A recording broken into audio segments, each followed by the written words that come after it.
Chiuso per 5 giorni uno degli stabilimenti sul viale delle Dune maggiormente frequentati dai giovani della provincia agrigentina. Ad assumere la decisione il prefetto di Agrigento, Maria Rita Cocciufa, dopo l'esecuzione di un verbale di accertamento e multa salata intorno all'1:30 della notte durante una serata di qualche giorno addietro con oltre 400 giovani sulla spiaggia senza mascherine e distanziamento. Rischio epidemiologico, assembramento e mancanza di dispositivi di protezione nel provvedimento di chiusura a firma del prefetto di Agrigento che pur nella legittima decisione assunta crea confusione e qualche spunto di riflessione. Da un lato assistiamo infatti impotenti alla gestione del fenomeno migratorio aggravato dalla crisi sanitaria Covid-19 che coinvolge tutte le forze dell'ordine presenti nel territorio della provincia a presidiare con difficoltà i numerosi centri di accoglienza, il controllo delle frontiere europee,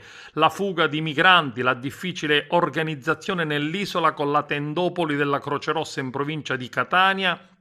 e gli aumenti dei casi di coronavirus in Sicilia e poi la gestione nel paese ed in provincia di Agrigento naturalmente delle disposizioni del governo centrale diramate dalle direttive del Ministero dell'Interno che stabiliscono delle penali come la chiusura per 5 giorni di uno stabilimento balneare per assembramento e mancanza di mascherine e distanziamento.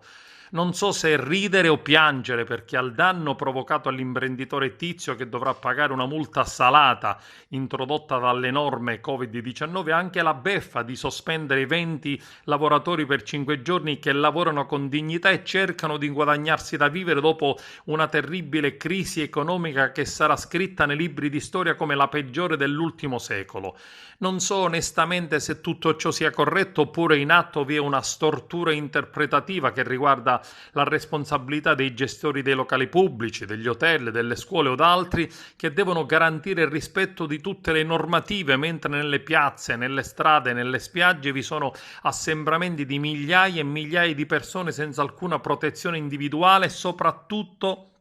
senza mascherine che